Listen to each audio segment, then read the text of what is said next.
cómo se van a comportar con diferente tipo de variables que están implícitas en el sistema y que están perturbando parte del sistema, y que este sistema en consecuencia tiene ciertas respuestas a esta perturbación que ciertas variables están teniendo e interactuando con el sistema. Para ello yo tengo que ir al génesis del conocimiento. Tengo que entender a la perfección los conceptos básicos que están implícitos en cada uno de los elementos que integran un sistema de refrigeración. Parte de lo que vamos a ver en esta charla es motivar, es darles conocimiento de todas las propiedades o algunas de las propiedades que están implícitas en el diseño del sistema, que les permitan tener un bagaje un poco más amplio para aquellos que se animen a tomar el módulo de certificación de la normativa IAR ANSI 2. Bueno, pues precisamente la parte introductoria de mi presentación tiene que ver con ir marcando cuáles son la importancia que tiene el generar este tipo de balances de materia y energía en cualquier sistema, sin importar la complejidad que tiene. Prácticamente yo les voy a ir hablando sobre cuáles son los criterios que ustedes tienen que considerar para cada uno de los elementos que integran su sistema, para que por ahí empiecen ustedes a saber cuál es el potencial de esta herramienta. Sin duda, el balance de materia y energía en Estados Unidos y en México, para aquellas compañías que están o que exigen que todo su diseño sea acorde a las normativas americanas y sobre todo las del Instituto Internacional de Refrigeración con Amoníaco, ya es un requisito como parte de la gestión de seguridad de procesos y riesgos para aquellos sistemas de refrigeración que cuenten con más de 10,000 libras de amoníaco en el sistema. Y para parte de hacer estos balances de materia y energía es un requisito para los programas de gestión de seguridad. Por lo tanto, pues es sin duda indispensable que aquellos usuarios finales que tienen sistemas que tengan por arriba de las 10,000 libras, ya debería ser un requisito básico, ¿no? Que ustedes cuenten en sus salas de máquina con el balance de materia y energía de todo su sistema. ¿Para qué nos sirve el balance de materia y energía? Bueno, nos ayuda a analizar y comprender fácilmente un sistema complejo, ¿no? Un sistema complejo tiene las características de que la persona que trata de entender dicho sistema tiene que contar con las herramientas básicas teóricas y fundamentos de conocimiento para poder saber qué es lo que está ocurriendo en cada uno de los elementos que integran el circuito cerrado de refrigeración, cuáles son las interacciones que estos elementos tienen con el medio ambiente, cuáles son las perturbaciones que estos elementos tienen con las variables que están alrededor y cuáles son cuál es el comportamiento o la organización que tiene que tener el sistema frente a las perturbaciones que está teniendo con el medio. Evidentemente, si yo tengo muy bien balanceado y tengo el conocimiento de cuál es el balance de materia y energía de todo mi sistema, me va a permitir determinar si existen deficiencias en la operación del sistema, ya que ese sistema de origen tiene un acta de nacimiento bajo la cual se establecen las condiciones de operación bajo las cuales fue diseñado. Siempre que yo conozca estas condiciones de operación basado en mi balance de materia y energía de todo el sistema, me permite conocer si las condiciones que yo estoy monitoreando están acordes a esa acta de nacimiento, a ese mapa de ruta, o si hay una diferencia o hay una desviación que se esté alejando de estas condiciones de diseño y por lo tanto, pues esté generando ciertas ineficiencias que van a estar representadas quizás en un proceso de inseguridad o ya sea en un proceso de gasto de energía parásito o una manipulación incorrecta de la operación del mismo.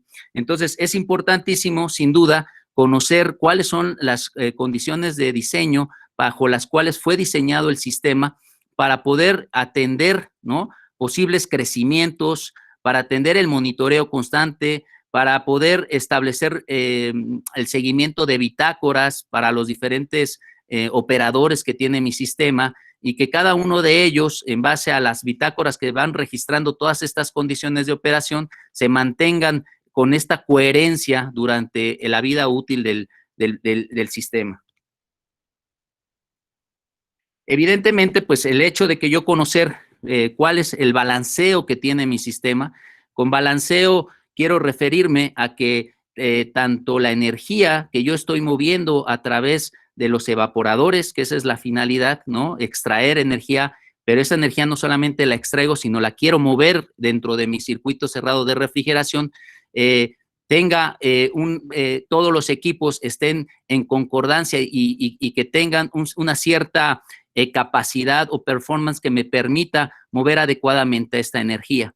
Evidentemente, en los evaporadores hago la extracción de la energía, voy a mover esa energía a través de aumentar la presión a través de mis compresores y posteriormente disipar la energía que estoy tanto absorbiendo en los evaporadores como aquella energía en forma de trabajo que los compresores me están inyectando a mi sistema para permitir que esta energía eleve su presión y poder así disiparla hacia un medio. Este balance tiene que estar muy bien equilibrado en cuanto al performance que cada uno de estos equipos tiene, completando el ciclo a través de válvulas de expansión que me permiten completar el circuito cerrado. Entonces, es importantísimo pues conocer el performance de cada uno de los elementos que integran mi sistema para incluso poder ver la viabilidad que tiene este sistema para posibles crecimientos. Indudablemente, independientemente de todos los elementos que constituyen el sistema, lo que cierran los sistemas de refrigeración, que son mis tuberías, la buena selección de las tuberías, la adecuada caídas de presión en la selección de los diámetros de tuberías, el cuidar el flujo de fluidos dentro de mis tuberías para evitar problemas internos en el movimiento del refrigerante, mismo que se está moviendo en diferentes fases, el líquido, vapor o en una combinación de ellas, en equilibrio. Tengo que visualizar cuál es el adecuado dimensionamiento tanto de tuberías como de válvulas y cuáles son las válvulas necesarias para hacer una operación automática del sistema y para poder incluso en un momento dado operar el sistema de forma manual si pierdo la parte de automatización del mismo. Todos estos escenarios tienen que estar concebidos desde el diseño del sistema. ¿Para qué? Para poder darle una sostenibilidad a la operación del mismo. Evidentemente, pues también me permite optimizar el consumo de energía para capacidades instaladas del sistema. El hecho de yo poder conocer, establecer un balance de materia-energía, me va a permitir también saber cómo se va a comportar ese sistema en opciones o en modos de operación parciales, donde no necesito mover el 100% de la energía bajo el cual fue diseñado el sistema. Entonces, es una herramienta muy potente porque me permite también hacer uso de los instrumentos de automatización para poder ajustar el sistema a las capacidades que realmente yo necesito mover. Sin duda, pues el balance de materia y energía me va a permitir seleccionar adecuadamente cada uno de los equipos que integra el sistema sin sobredimensionamientos, ¿no? Sin estos factores de sobreprotección que normalmente se ve demasiado en la industria, en donde pues, a veces se tienen compresores operando a capacidades muy bajas que desde origen se seleccionan con capacidades muy excedidas a la que realmente se necesita. Entonces, el conocer yo a precisión todas las libras por minuto que se están moviendo en los estados de agregación de la materia en las que se están moviendo, me permite también dimensionar adecuadamente cada uno de mis equipos para que esos equipos tengan a bien en su performance poder garantizar que se va a utilizar un equipo dimensionado lo más justo posible a esas necesidades de origen y no sobredimensionado como se observa demasiado y es inversiones iniciales, incluso pues, mal realizadas por comprar equipo excedido que nunca se va a aprovechar incluso consumos energéticos parásitos, en donde estoy moviendo máquinas muy grandes para poder mover energía que el equipo está sobredimensionado para lo que requiero. Y el hecho de poder conocer a la perfección el dimensionamiento real y ajustado a las condiciones que demanda mi sistema, me va a permitir reducir también los costos tanto operativos, de mantenimiento, me va a permitir implementar estrategias de automatización y control para poder ajustar mucho mejor cada uno de mis equipos, etcétera. Pero bueno, sin duda, todo esto suena muy bien, más sin en cambio, pues, ¿cómo es que suceden las cosas? ¿Qué es lo que mueve al universo? Siempre me gusta dar esta referencia porque prácticamente es lo mismo que ocurre dentro de nuestros sistemas de refrigeración. Yo tengo que estar fuera del equilibrio para que las cosas sucedan. Es decir, siempre para poder mover energía, que es la finalidad que tiene un sistema de refrigeración, debe de haber algo que motive el movimiento de esta energía. ¿Qué es lo que motiva el movimiento de esta energía? Pues es muy similar a lo que ocurre con el Sol versus la Tierra, ¿no?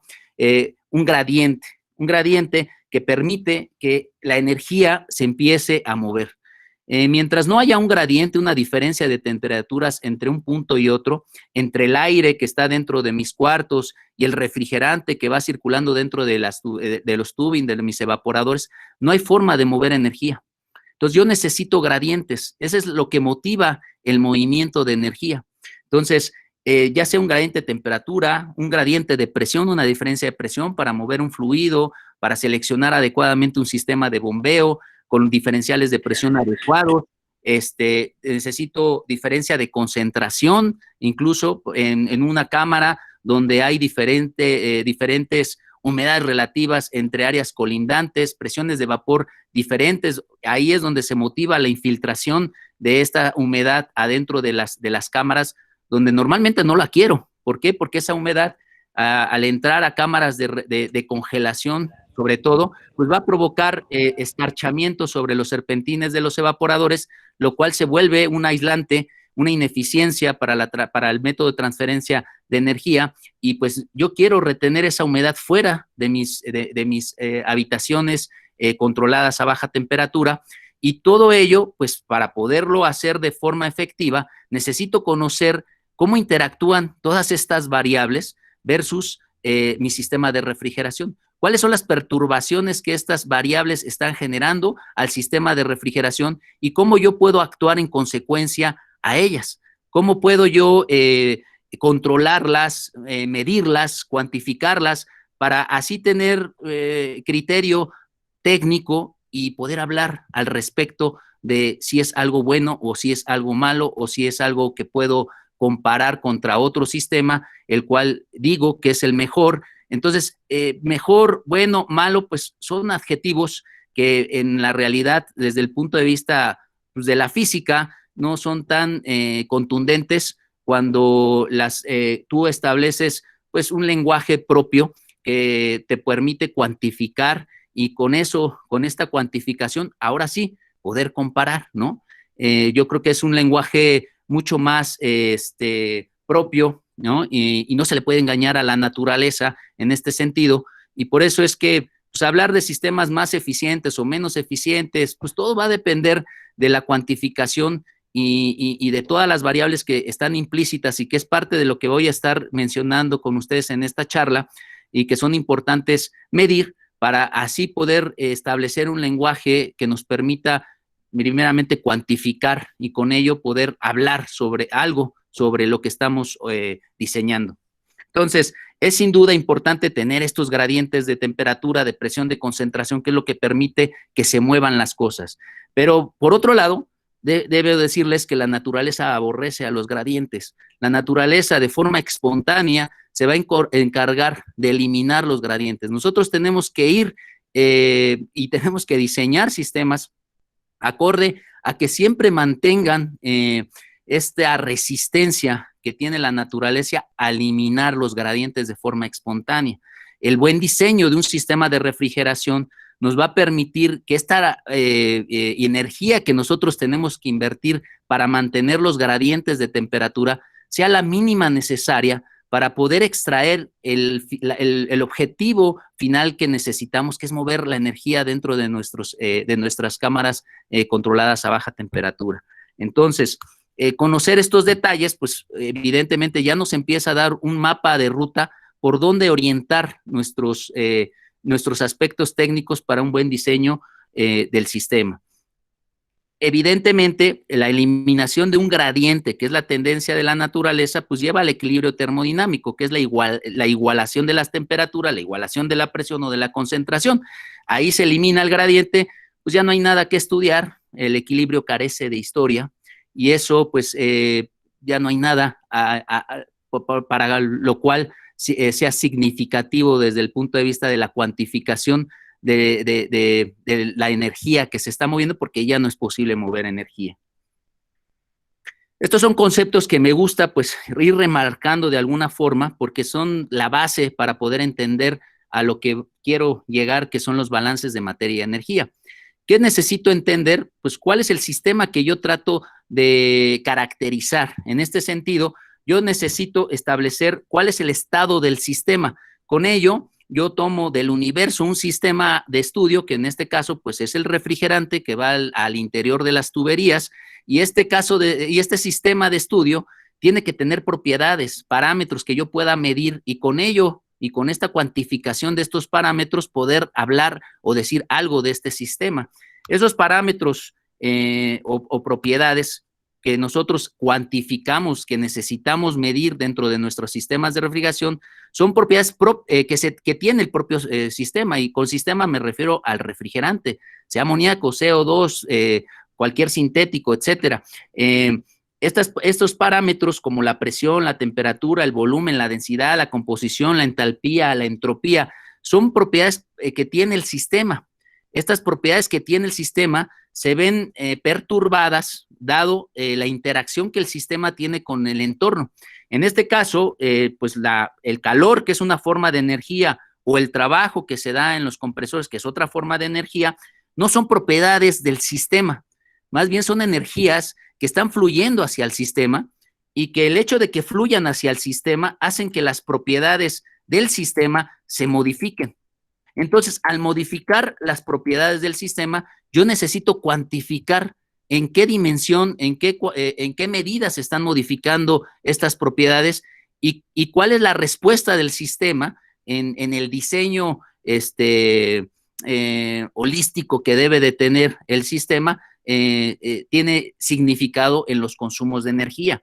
Todas estas propiedades y parámetros se pueden graficar, puedo verlas a través de gráficos o de tablas, ya están modeladas, ya están para nosotros accesibles para poderlas observar, cómo es que cada uno de estos parámetros se ve afectado por transferencias de energía, ya sea en forma de calor o de trabajo, y poderlas visualizar en diagramas termodinámicos, los cuales pues son igual un mapa de ruta, en el cual si yo sigo el punto 1 al punto 2 y lo que va pasando entre esos dos puntos, puedo cuantificar cuáles de estas propiedades que estamos estableciendo como que el sistema tiene se están modificando, y en qué medida se modifican, y cómo afecta esto a la sostenibilidad de la energía del sistema. Por lo tanto, pues los diagramas termodinámicos, aunque nos generen un poco a veces de confusión para poderlos entender, son importantísimos. Es la forma en la que yo puedo determinar cuáles son los estados de agregación del sistema, que básicamente cuando yo hablo de determinar el estado del sistema, significa que yo quiero saber cuál es el estado de agregación que tiene el refrigerante en cada punto del sistema. Con eso yo determino cuál es el estado del sistema. Entonces, si yo sé dentro de dónde me encuentro de este diagrama tridimensional, o de la proyección bidimensional que está hacia su izquierda, o que normalmente la que utilizamos es la proyección de este diagrama tridimensional, pero que se proyecta hacia el frente de ustedes, donde vemos la campana de equilibrio mezcla líquido-vapor, donde vemos un vapor sobrecalentado, donde vemos la saturación de vapor, el líquido, etcétera.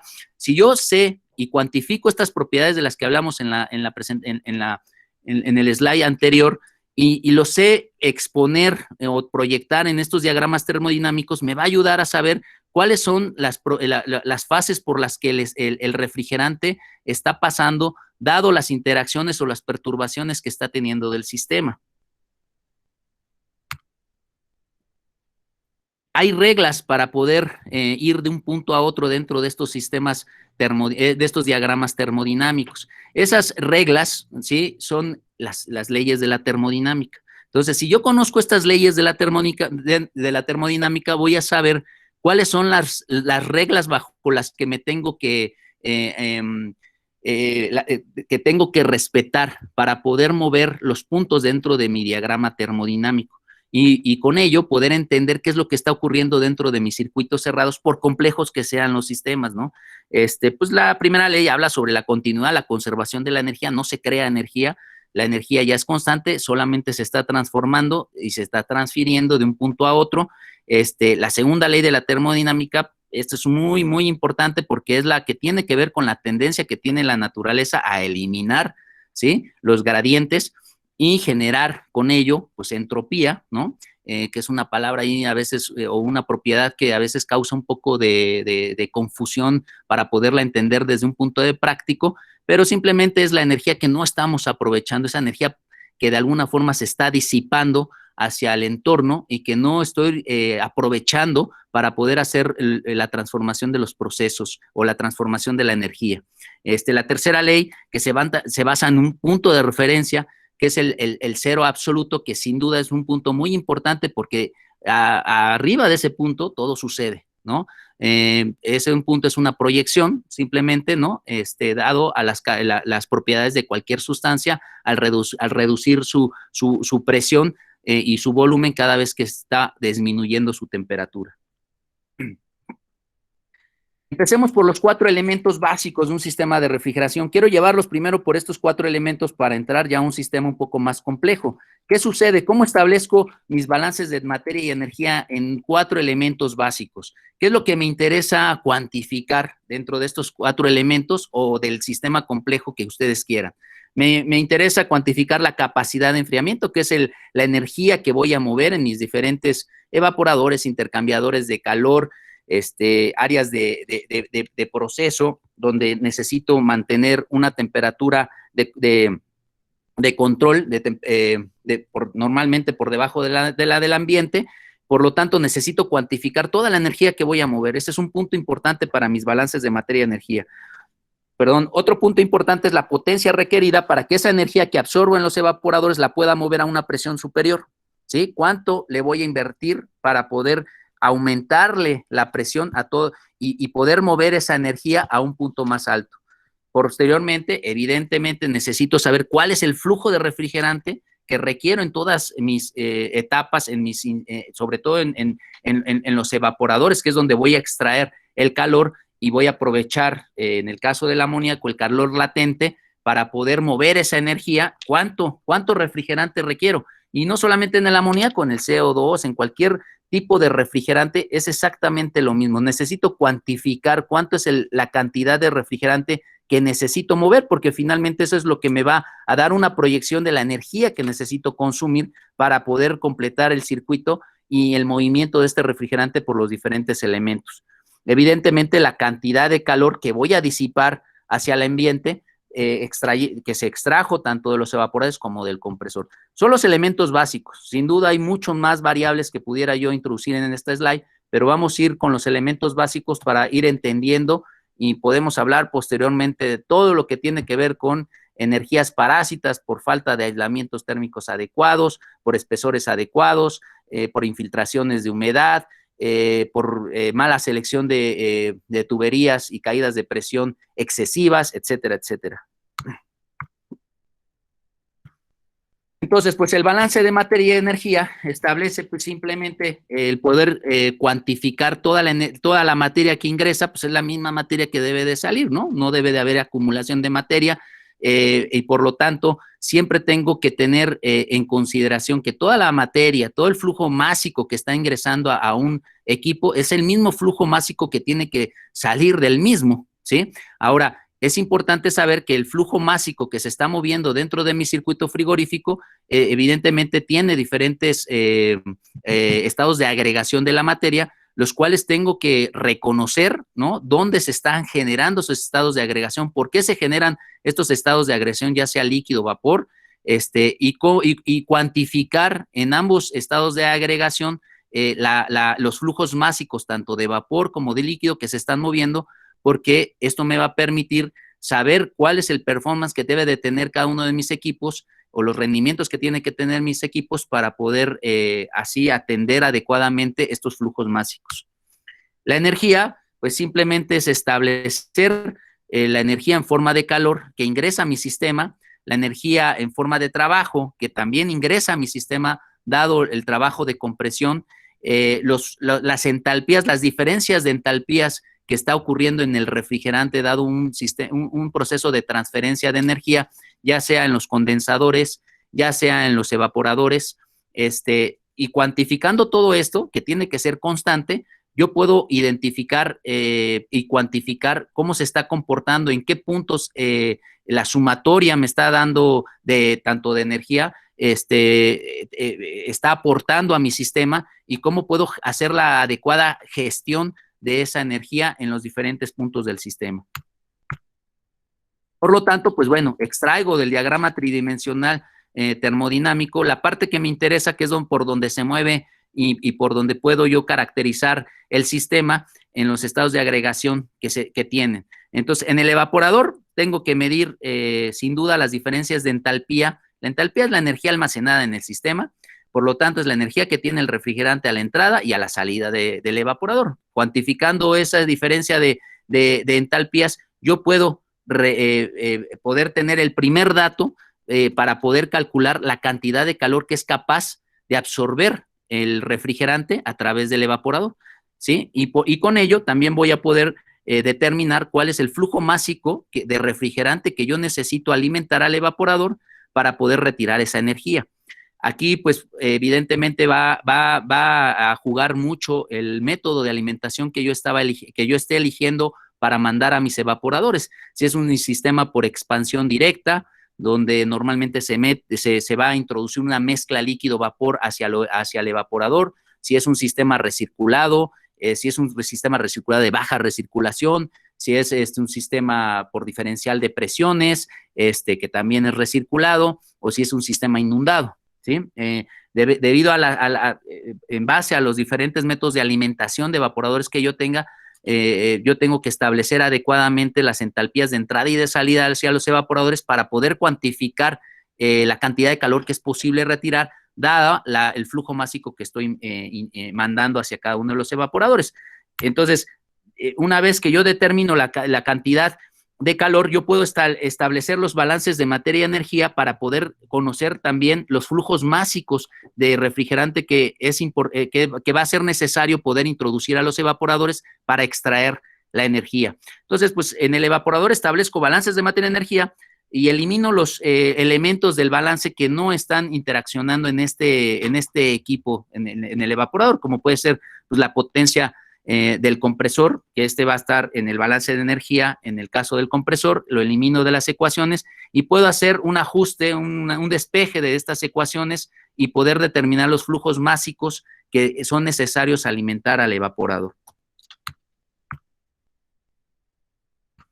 También es importante pues conocer que el evaporador tiene cierto performance, cierta interacción que tiene con el aire. El aire está retornando normalmente por la parte trasera del evaporador a una determinada temperatura que yo voy a enfriar ese aire, dada el área de transferencia y el coeficiente global de transferencia que es lo que tenga ese equipo, y puedo determinar, ¿no?, cuáles son el tamaño del equipo que yo necesito para poder garantizar la temperatura que quiero conservar en mis cámaras y el calor que yo necesito retirar en estos equipos.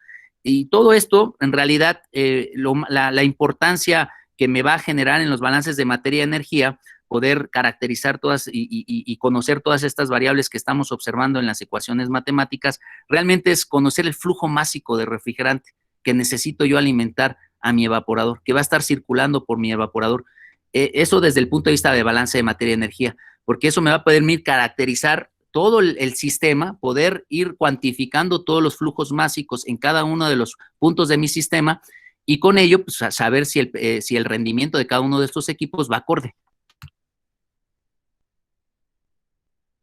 Lo mismo voy a hacer, establecer los balances de materia-energía en el compresor, en la etapa de compresión, donde también voy a evaluar las diferencias de entalpía que está teniendo el sistema, eso le llamo calor de compresión, la potencia teórica requerida por el compresor, que es la energía que yo necesito suministrar para poder hacer la diferencia de presiones entre el punto 4 y el punto 1, y con ello también voy a poder saber cuál es el rendimiento que el compresor, dadas las características de entalpía de entrada y de salida del compresor, tiene que tener para ser capaz de mover un flujo volumétrico, un flujo másico de refrigerante desde un punto 4 de una presión baja hasta una presión alta.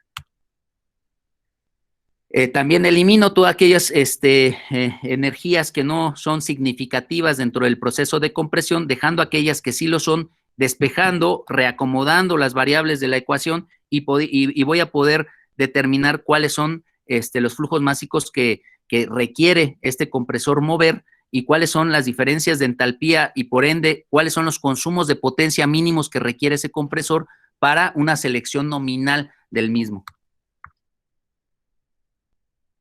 Y lo mismo hago con los condensadores, ¿no?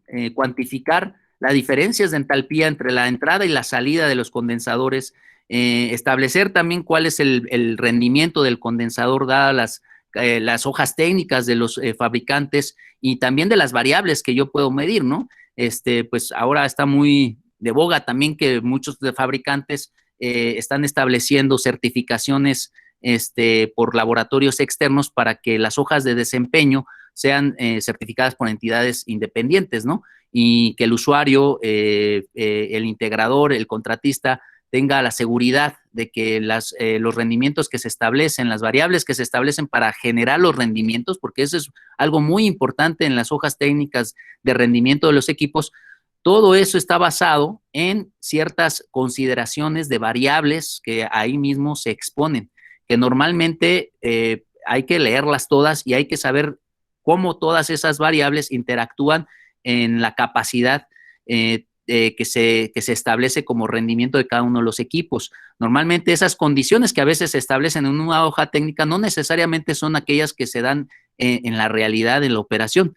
Por eso es importante, pues, como el recibo de luz, ¿no? Que pues nos establecen un montón de cosas que nos cobran y un montón de variables que se cuantifican para llegar al precio final, pero pues, finalmente nosotros nos vemos nada más cuánto me van a cobrar y pago el recibo de luz sin cuestionar todas aquellas variables, ¿no? Que integran el recibo de luz y las cuales son hiper importantes dentro de una industria como la nuestra, que son los grandes consumidores de energía. Tenemos que entender a la perfección qué es lo que nos están cobrando y por qué estamos pagando lo que pagamos.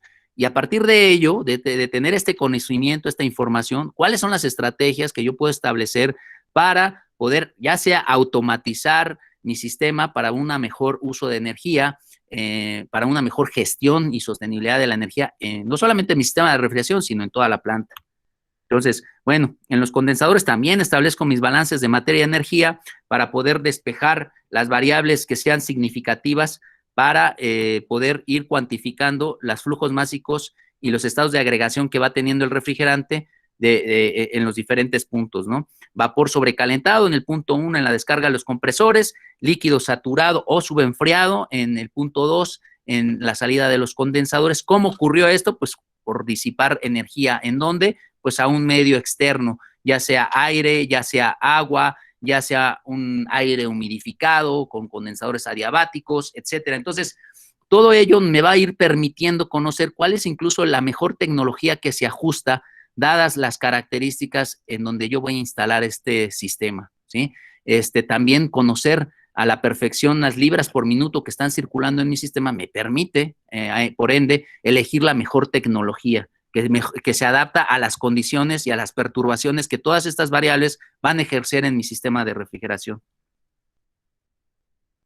Para completar el sistema de refrigeración, pues necesito una válvula de estrangulación, que es la válvula de expansión, que me va a permitir bajar nuevamente la presión de mi sistema de mi refrigerante para poder tenerlo disponible a las presiones y temperaturas a las cuales necesito evaporarlo en mis evaporadores. El proceso de estrangulación es un proceso que genera demasiada entropía y que es un costo intrínseco en los procesos termodinámicos que van y que van a gestionar incluso la formación de vapor, dado la caída súbita de presión de un punto a otro.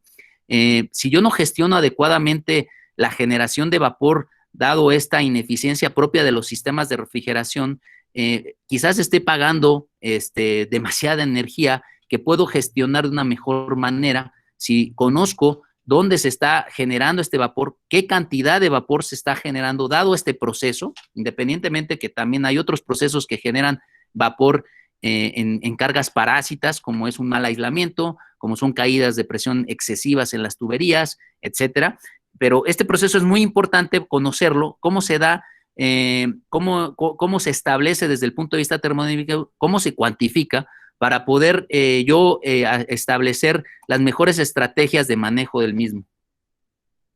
Aquí vemos un ejemplo, viene amoníaco hacia una válvula de expansión a alta presión. Una vez que pasa la válvula de expansión, pues entra del punto 1 al punto 2, de ser líquido saturada a una mezcla líquido-vapor. Esa diferencia de presión, entre más grande sea, pues va a generar mayor cantidad de vapor. Es un pago intrínseco, es un viaje que hay que dar por operar los sistemas de refrigeración con esta tecnología de expansión.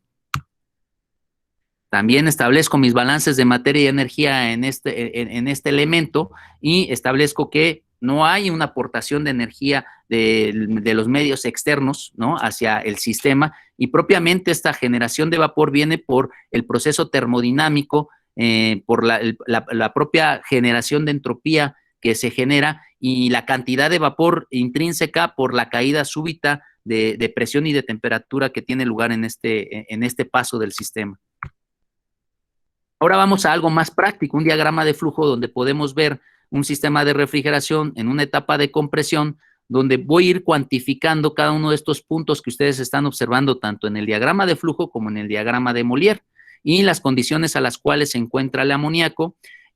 Puedo cuantificar y puedo observar y leer estas propiedades en una tabla termodinámica, en donde el punto 1, si yo me voy a mi diagrama de Mollier, lo veo como un líquido saturado a alta presión, a 169 libras absolutas, libras por pulgada cuadrada absolutas de presión, y donde voy a generar una primera expansión hacia hacia un economizer, un recipiente en el cual se va a generar una mezcla líquido-vapor en el punto 2, y yo tengo que ir cuantificando, si ustedes van observando en la tabla, donde dice el flujo másico, que es la última columna, de tener 1 libra por minuto, que es lo que estoy alimentando del punto 1 hacia el punto 2, como esa libra por minuto que se encuentra como líquido saturado, se va a ir desfragmentando y va a ir generando estados de agregación bifásicos, en donde ya se generan el vapor correspondiente, ya sea por el pago termodinámico intrínseco por una expansión o ya dado por un intercambio de calor en el proceso de evaporación del refrigerante para absorber energía, que es del punto 6 al 8. Lo interesante de este punto, y remarco este diagrama de flujo, es que normalmente en un economizer se tiende a que pues, el flash gas que se genera o el vapor que se genera dado la expansión que va del punto 1 al punto 2, se puede meter al puerto lateral del compresor, ¿no? De tornillo, ¿no? Porque tiene esa capacidad de poder aceptar un flujo másico de vapor.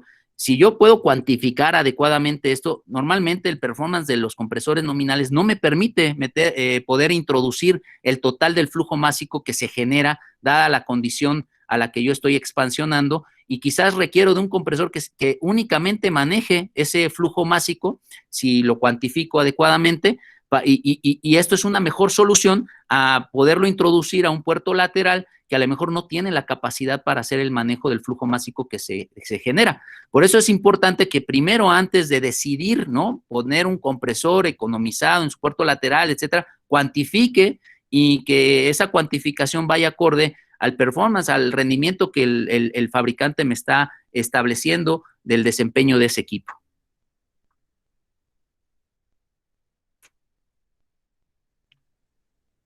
Creo que se tarda un poquito esta siguiente slide. Ok, pues bueno, pues uno encuentra en la consultoría pues muchos de estos problemas que están implícitos, algunos de ellos están en estas fotografías.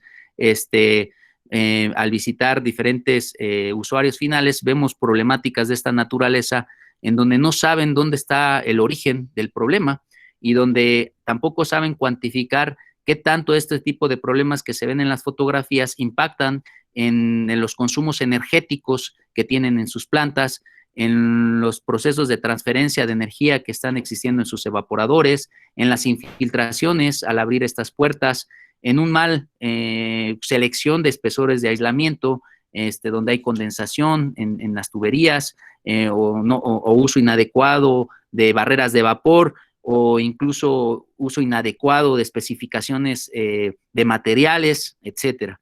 Entonces, el balance de materia y energía me va a permitir también cuantificar qué tanto estos problemas pueden incidir en mis sistemas de refrigeración, en las condiciones de operación del mismo, y qué tanto estoy pagando adicional por vivir con esto y cómo poderlo solucionar, que es lo más importante, ¿no?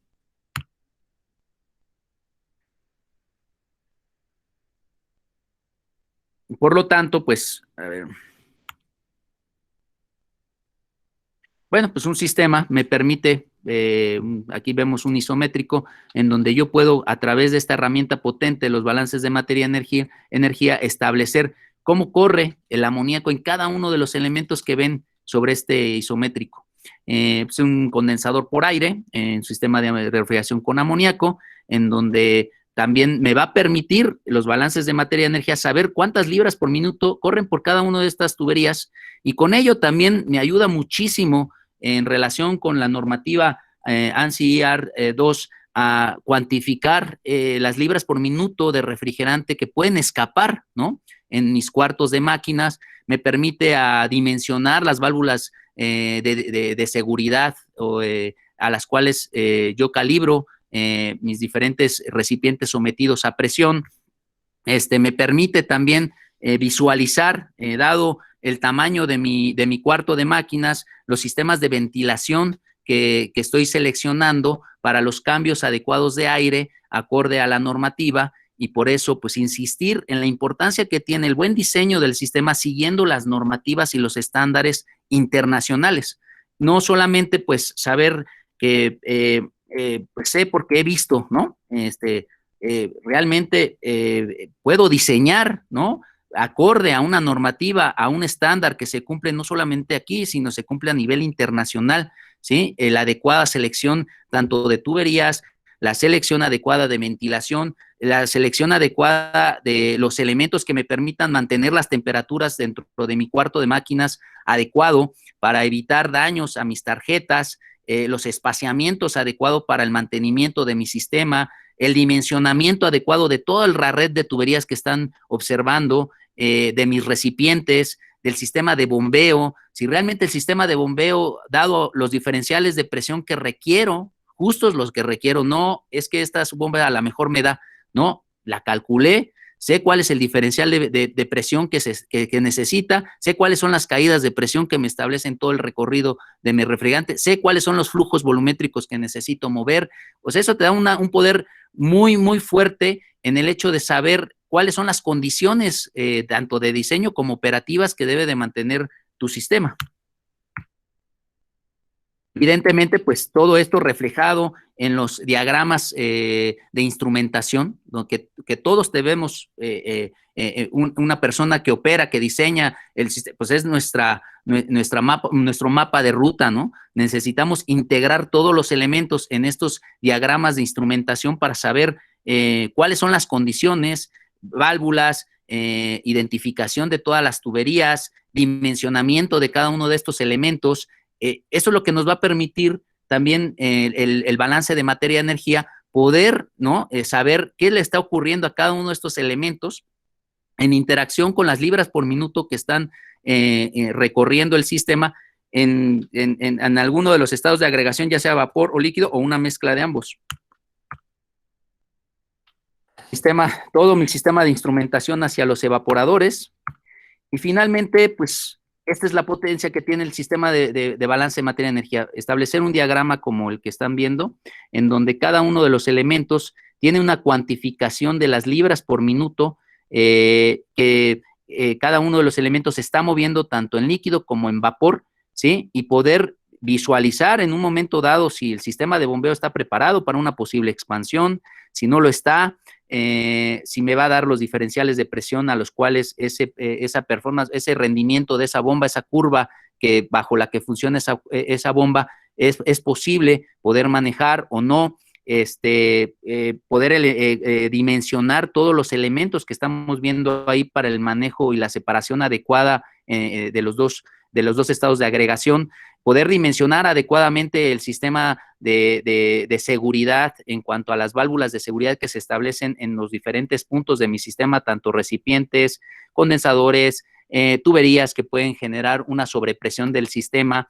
Y no solamente eso, sino también poder garantizar la adecuada dimensionamiento de los cabezales de recolección de todas esas válvulas de seguridad que la norma ANSI IR2 establece los diferentes métodos para poder dimensionarla y poder, cuáles son los puntos importantes a cuidar en su desfogue, ya sea al medio ambiente o ya sea hacia un sistema, un recipiente para neutralizarlo con agua. Ambas opciones ya están caracterizadas, normadas, y hay una serie de cálculos que se tienen que realizar para poder llegar a dimensionar adecuadamente estos diámetros tanto de tubería como consideraciones de presión, contrapresión hidrostática o contrapresión atmosférica, y los puntos en los escenarios que yo puedo visualizar de desfogue de una sobrepresión del sistema. Todos estos temas a detalle los van a poder estudiar, ¿no? En lo que viene siendo la certificación, que es el motivo de esta charla, para poder motivar mucho más a ustedes la potencia que tiene este conocimiento, para que ustedes entiendan mucho más fácil un sistema complejo que tienen, con muchas tuberías, pero que sin duda, si ustedes tienen un mapa de ruta adecuado, entendiendo todo lo que está ocurriendo en cada una de las tuberías, señalizándolo adecuadamente, diseñándolo con toda la normativa y los estándares acordes que marca la normativa internacional, pues evidentemente van a tener esta seguridad que se busca tanto en el diseño, en la operación, en el personal que opera, en la materia prima que está conservándose, incluso en los vecinos que colindan las plantas de refrigeración con amoníaco, etcétera. Bueno, ya para ir concluyendo, entonces usar un balance de materia y energía me va a permitir examinar parcialidades de la capacidad del sistema, máximas, mínimas, si puedo o no añadir más capacidad o crecimiento en mis plantas, y ese impacto cómo se va a ver reflejado en el dimensionamiento que ya quizás alguien en su momento hizo de recipientes, de compresores, de condensadores, de tuberías, etcétera. Identificar parámetros de operación fuera de las condiciones de diseño, pues sin duda, ¿no? Me va a permitir saber cuáles son las condiciones de operación las cuales tienen que mantenerse en el sistema. Me voy a dar cuenta cuando quizás haya algún elemento que me esté provocando parámetros de operación fuera de las del diseño, como puede ser gases incondensables, humedad en el amoníaco, aceite, impurezas propias en el amoníaco que no estén permitiendo que el amoníaco tenga sus propiedades termodinámicas bajo las que de calidad en cuanto al tipo de especificación de amoníaco que debe de vertirse en las instalaciones de refrigeración. Evidentemente me van a permitir hacer estrategias de ahorro de consumo, ya que voy a conocer muy bien el dimensionamiento de todo lo que es mi sistema, y me va a permitir en cargas parciales poder establecer estrategias para poder hacer mejoras en la sostenibilidad y en el ahorro energético del sistema. Me va a permitir dimensionar las válvulas de seguridad, cabezales de recolección, para poder desfogar las válvulas de seguridad. Esto lo van a ver a detalle en la normativa IR ANSI 2. Comprender y optimizar la operación del equipo existente, ya que sé exactamente cómo se está manejando tanto los flujos máximos como el manejo de la energía en cada uno de los elementos, las ineficiencias que tenga en una mala selección de válvula de expansión, que a veces se piensa que abriendo más la válvula de expansión va a entrar más refrigerante y va a enfriar más rápido el evaporador. Este tema pues lo he visto mucho con los operadores de los sistemas de refrigeración, y hay una razón de ser en la selección adecuada de las válvulas de expansión, en las vueltas que esta válvula de expansión debe de tener, dado el flujo másico de refrigerante que está pasando y que estoy estrangulando a través de ella. Entonces, ese tipo de situaciones, irlas quitando y teniendo la certeza de cuál es la correcta, el correcto ajuste que se le tiene que dar a las válvulas de expansión. Identificar y cuantificar aportes de energía parásito, como lo que vimos en las fotografías, ¿no? Infiltraciones, pérdidas de energía por aislamientos, tanto en muros, techos, pisos, puentes térmicos, mala decisión en los procesos constructivos de colocación de paneles. Normalmente el que lo coloca el panel a veces es quien hace la obra civil y no entiende la importancia que tiene la continuidad de los aislamientos térmicos y de los espesores adecuados, de las barreras de vapor, de los buenos sellos, del descenso gradual de temperatura cuando se arranca por primera vez una planta. O sea, este tipo de situaciones a veces se pierden dentro de los elementos importantes, porque pareciera que están fuera del sistema de refrigeración, pero están implícitos, son variables que están perturbando mi sistema de refrigeración y que tengo que conocer y cuantificar.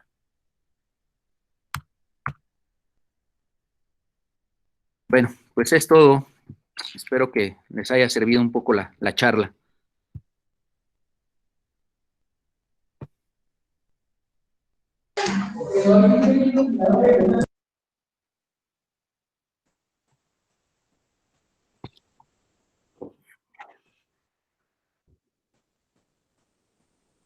Muchas gracias, Ali.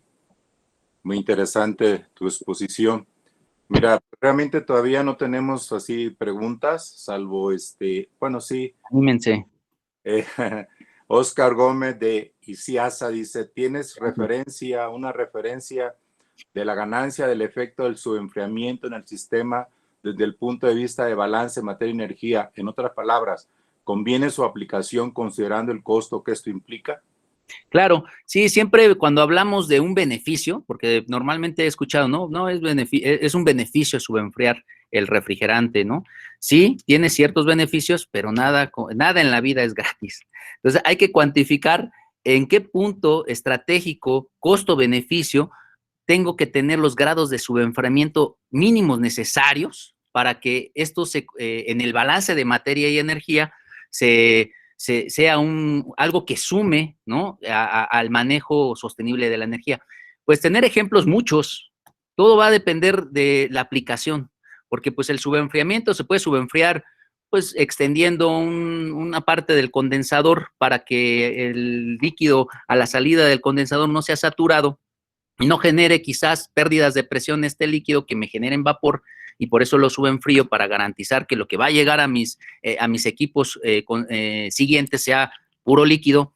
Hay subenfriamientos en procesos de expansión directa, donde sin duda me va a beneficiar tener estos procesos de subenfriamiento para poder garantizar el performance de la válvula de expansión termostática. Los grados que yo pueda subenfriar va a ir, Oscar, acorde a cada una de las aplicaciones que yo esté diseñando. Tengo que conocer cuál es el diseño que estoy estableciendo, si es una expansión directa, si quiero subenfriar en un condensador, o si quiero subenfriar, que es lo que ocurre en un recirculador, ¿no? Para mandar un líquido que puede ser subenfriado con respecto a temperaturas de evaporación que también ese mismo recirculador alimenta, pero de aplicaciones que no están a la temperatura más baja que maneja el recirculador, sino temperaturas de evaporación más alta, y es líquido subenfriado lo que está entrando en esos equipos. Entonces, pues yo diría que es benéfico el subenfriamiento, sin duda. Hay que cuantificar y hay que establecer en cada uno de los métodos de diseño que yo quiero establecer ese subenfriamiento, cuántos serían los grados adecuados a subenfriar y cuánto me va a costar. Ok, y ahora pregunta lo contrario, el mismo Oscar Gómez dice, ¿cómo podríamos interpretar en el balance de materia y energía el efecto del sobrecalentamiento del refrigerante, sobre todo en aplicaciones de expansión directa. Correcto. Pues lo que se quiere es que el sobrecalentamiento sea el mínimo necesario. Actualmente, pues ya se utilizan más válvulas electrónicas, precisamente, o de pulsos, o motorizadas, para poder controlar los recalentamientos, precisamente en expansión directa, para que los recalentamientos sean los mínimos. ¿Cuántos necesito? Los grados mínimos para garantizar que lo que va a llegar a mi compresor es vapor. Normalmente, pues se establecían en la industria, pues estándares, ¿no? De dale 10 grados, dale 15 grados, dale el mínimo que necesitas para que te llegue vapor. Eso también va acorde, y esta potencia del balance de materia y energía te va a permitir saber cómo se comportaría ese mismo sistema en cargas parciales, porque es ahí donde tienes que garantizar que el recalentamiento siga y siga con los mismos grados. Y precisamente, pues algo que nos ha permitido tener un mejor manejo de ello, Oscar, es la automatización. La automatización y ocupar tecnología. Ok. Gonzalo Miño dice, generalmente se seleccionan los compresores para trabajar con una presión de condensación dada por diseño. ¿Cuál podría ser un rango de presiones hacia arriba y hacia abajo para mantener un consumo de energía que no penalice al sistema? Correcto. El compresor no controla presiones de condensación. Es algún punto que es bien importante también controlar, o bueno, clarificar. Quien controla la presión de descarga en un compresor es el condensador, no es el compresor. El compresor solamente controla las presiones de succión. Acorde a la tecnología que yo seleccione para poder condensar el refrigerante, va a ser la presión a la cual pues voy a setear los compresores, pero debido al condensador. Si es un condensador evaporativo, si es un condensador adiabático o híbrido o por aire, eso va a establecer cuál va a ser la presión que tengo que alcanzar en la descarga del compresor para garantizar que la energía que estoy moviendo se disipe. Entonces, en ese sentido, yo lo que diría es la temperatura o la presión de descarga la establecemos, una, a partir del lugar donde voy a instalar el sistema de refrigeración; dos, a partir de la tecnología que yo elija en el lado del condensador, para poder garantizar la disipación de la energía que se está moviendo. Ok. Dusan Eduardo Zamudio, que saluda desde Chile. Dice, ¿podríamos hablar de un ahorro de energía aplicando un sistema híbrido CO2 amoníaco? Pues mira, yo no hablaría de ahorros de energía. Yo hablaría de tecnologías disponibles en el mercado. Hay sistemas de refrigeración que utilizan solamente amoníaco, hay sistemas de refrigeración que utilizan la opción cascada, que es CO2 amoníaco, y cada una tiene su aplicación, cada una tiene la manera de poder cuantificar los beneficios que puede tener uno contra otro, basado en las mismas condiciones de operación. Yo diría que para poder hablar con propiedad sobre ahorros de energía, tendríamos primero que establecer sobre qué estamos hablando, a qué le vamos a dar servicio, si a túneles de refrigeración en espiral, de congelación en espiral, bajo qué capacidades, y beneficios energéticos. Pues se puede hablar de beneficios energéticos una vez yo cuantifique y compare ambos sistemas, y posteriormente quizás el diálogo ya se escale no solamente a los beneficios energéticos, sino a los puntos quizás medulares de capacitación, de mantenimiento, de operadores para ese tipo de sistemas, de disponibilidad de la tecnología necesaria para ir teniendo estas opciones, ¿no? Que el mercado nos ofrece. Pues hablaría yo más, no quisiera decir que haya ahorros energéticos, si no cuantifico, si no diseño un sistema, ya sea en amoníaco o en cascada, para una aplicación en específico. Ok. Brandon Flores dice, mencionas que los balances se emplean en el dimensionamiento nominal de diversos equipos.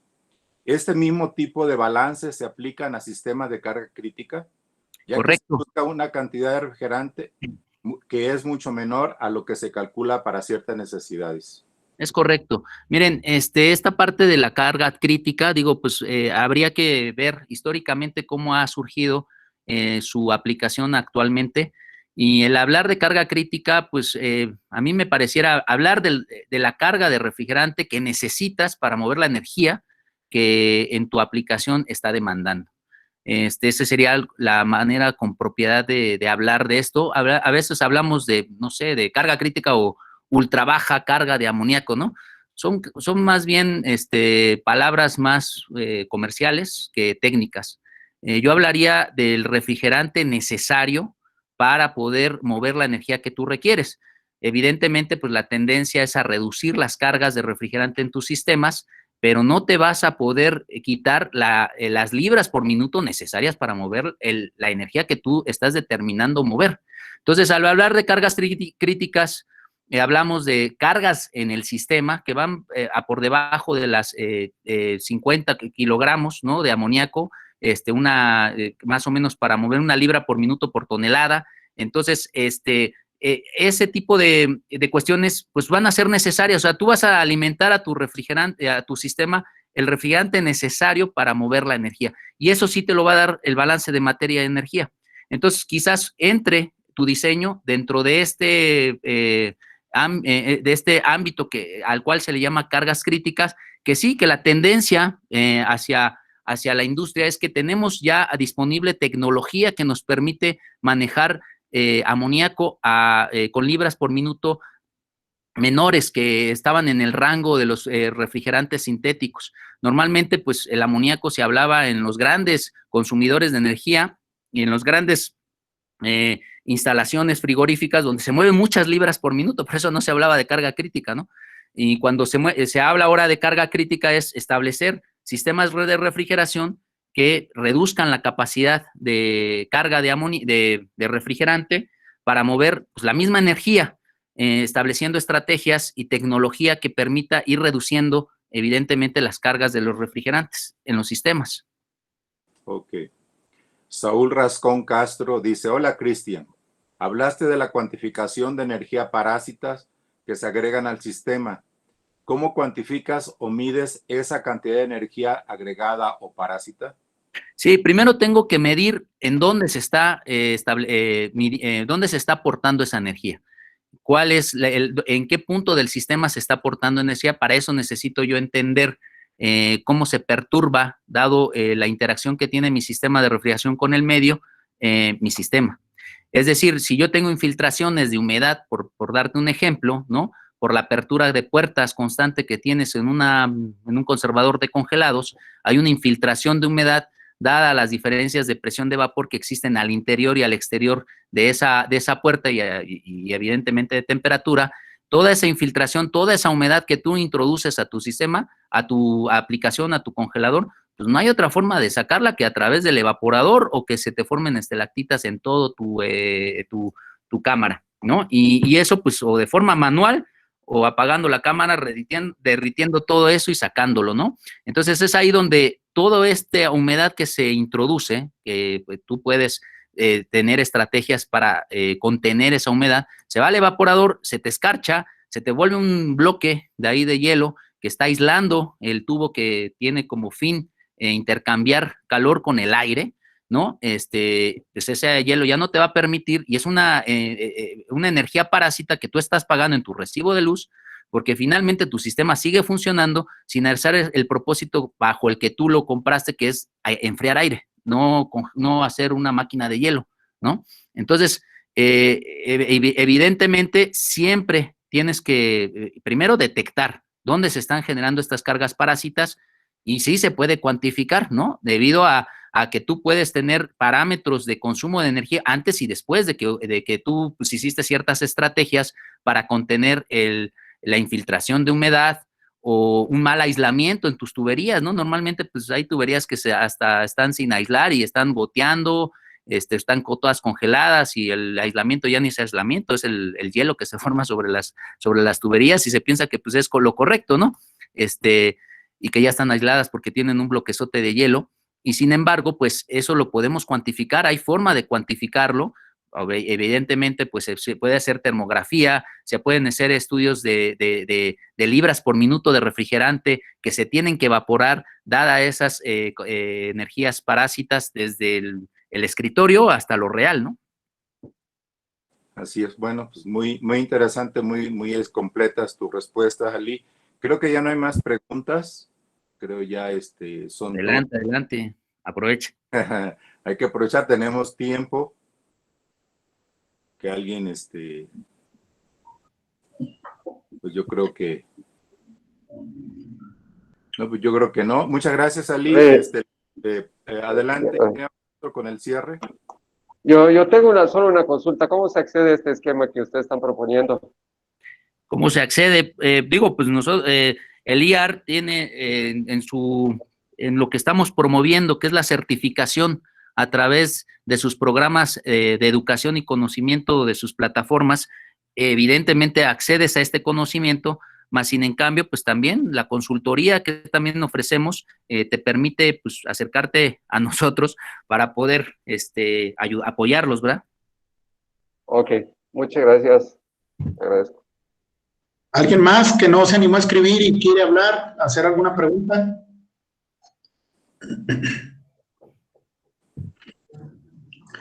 Bueno, pues damos por terminada la sesión. Le agradecemos mucho a Cristian Ali por su paciencia, por su tiempo, por su expertise, donde nos ha compartido este tema que es bastante interesante. Es un tema muy amplio, también un tema muy profundo, que requiere mucho estudio y muchas horas de experiencia y de práctica también en el campo, ¿verdad? Muchas gracias, Cristian, por haber compartido con nosotros este tema. Pues bueno, no nos queda más que agradecerles también a todos ustedes que participaron, a todos los que se agregaron a este seminario web. Los esperamos en el siguiente seminario, que será el día 17 de diciembre, y será impartido por el ingeniero Jesús Hernández de la compañía Parker. Este seminario se va a basar, del 17 de diciembre se va a basar en los elementos de sobrepresión para los recipientes dentro de un sistema de refrigeración, evidentemente también basado en la norma ANSI ER2. Les agradecemos mucho, pasen una excelente tarde y recuerden que los esperamos el próximo 17. No sé, Federico, si quieras agregar algo más. Hay una pregunta de cuánto cuesta el curso certificado. Si quieren, me pueden contactar para más informes. Mi correo es federico-alarcón@iiar.org y con mucho gusto yo les doy toda la información de forma ampliada para que puedan ver incluso cosas de programa. Excelente. También tenemos a nuestra empresa de marketing representada por Smart, quien también les puede hacer llegar esa información. Silvia, que es nuestra representante, y también les puede hacer Silvia para que tomes por favor nota de la persona que está preguntando el costo de los cursos. Señores, claro que sí, ya lo tenemos aquí, Josué, gracias. Gracias, Silvia. Maestro, Cristian, Federico, si tienen algo más, y si no, pues les agradecemos a todos por su participación y muchas gracias. Gracias a todos por sus preguntas, hicieron muy interesante y complementaron perfecto la presentación. No, muchas gracias a ustedes, Josué, Federico, al instituto, por hacer y fomentar el conocimiento en esta área. Sí, gracias, claro. Ali. Gracias. Gracias, descansen, buenas noches y los esperamos el 17 de diciembre. Hasta luego. Hasta luego, saludos a todos. Saludos.